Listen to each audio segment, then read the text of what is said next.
There are a lot of potential reasons why you might be experiencing trouble with your Philo, and then you run into issues streaming it. Well, in today's tech video, I'm going to show you how to fix Philo on your Hitachi Smart TV.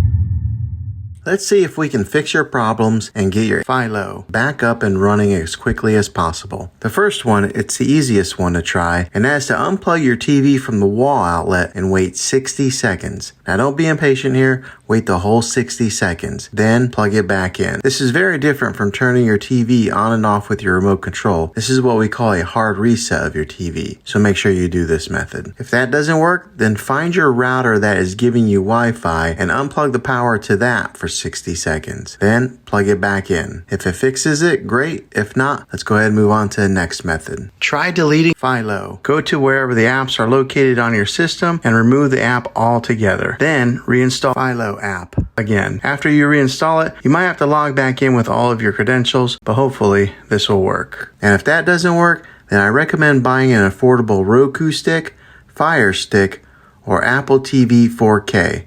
And plug that into your TV and use that as your main streaming player. And you'll be able to access Philo that way. I'll put links in the description down below of where you can get one. Well, hopefully this video was helpful. If it was, go ahead and throw a thumbs up on it.